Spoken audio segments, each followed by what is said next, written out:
speakers. Let us bring him on. Let us bring him on. Let us bring him on.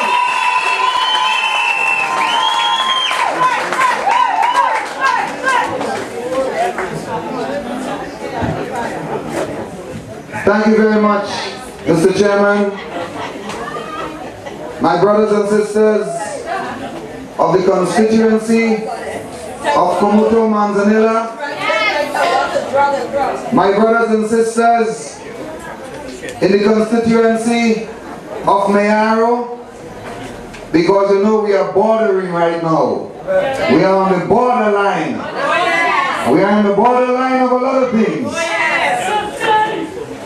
And my brothers and sisters who have traveled far and wide to be here to support the cause for which we are fighting for our beloved party. Let me observe, all protocol observed with my colleagues at the head table. The others are right behind, they're going to be here in a couple of minutes. We had some trouble in the outer parliament and just coming up in the traffic jam and things, hence the reason why we now get here. But please permit me to let me tell all of you good evening and welcome. Welcome, my brothers and sisters, to this struggle for which we are engaged. I come before you this evening with love. Yes. Oh, yes. I come before you this evening with love for my country, with love for the people of my country. I come before you, my brothers and sisters, with love for my party. I come before you with an open heart. And I want you to know from the onset that anything I say here this evening, I say it with great compassion and care.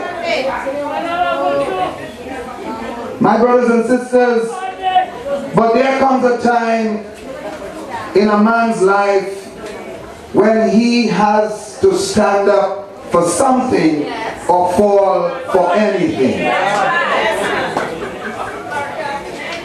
My brothers and sisters, we have a country today that is in trouble. We have a country today where we are saddled with a government that really and truly are incapable of running our country. We are saddled with a government that is a government saddled in nepotism, cronyism, and never in the history of our country have we ever had as much corruption as we are having today.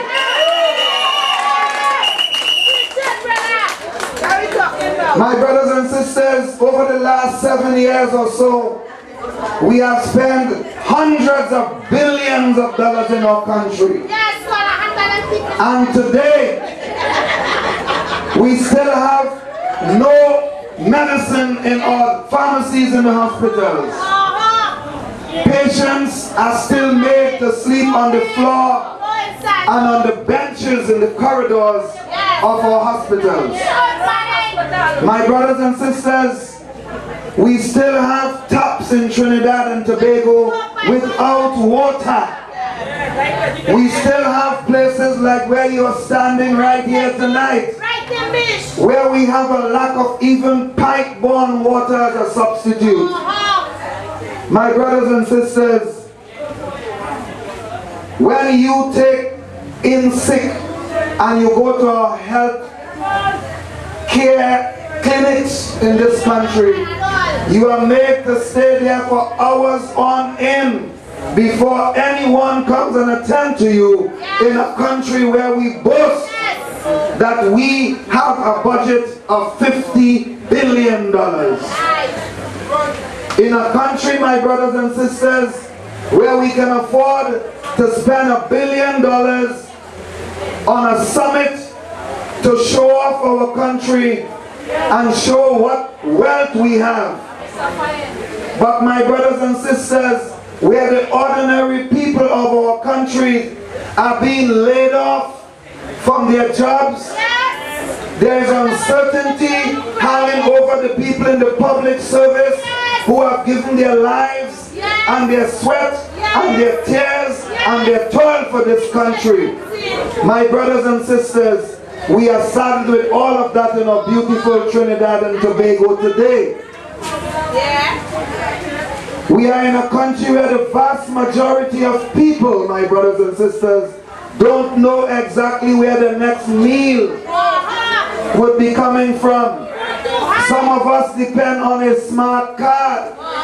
A card that is given to you only if you have an other party card.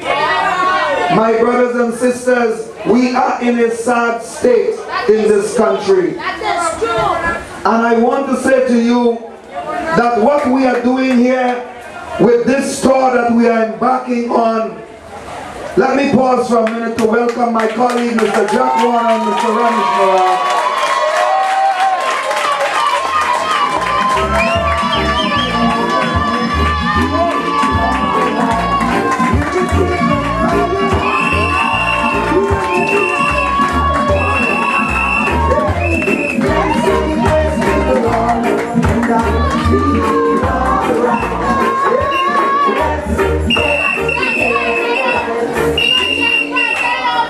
It is always said, who feels it knows it. And I know, because I know what it is to wake up without anything to eat. I know what it is to walk barefooted from Miaro to Guayguayari. I know what it is to be hungry on the beach of Miaro. So I understand the pain that the people go through. My brothers and sisters, we don't have to look too long ago when a United National Congress was in government and we ran this country well.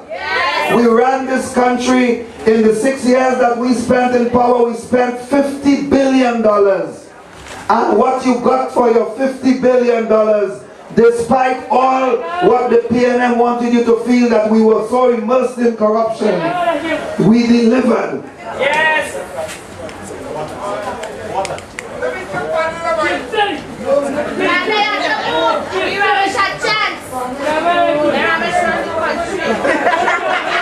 My brothers and sisters, we delivered to you.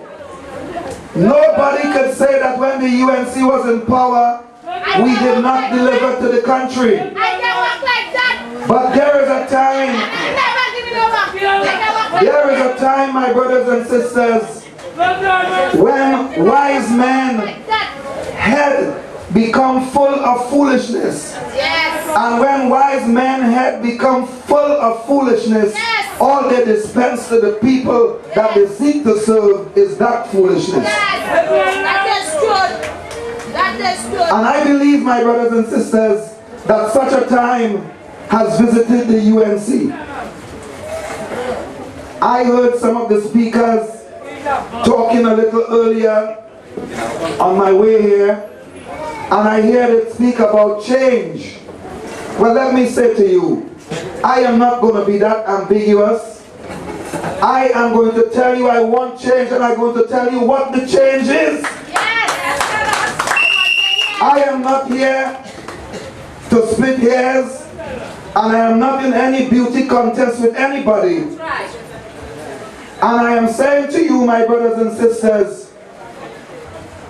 if the captain of a football team is not playing well, he, as any other player, would have to be dropped.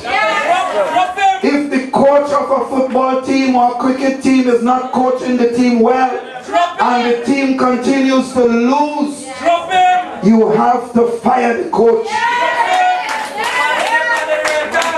My brothers and sisters, we have been playing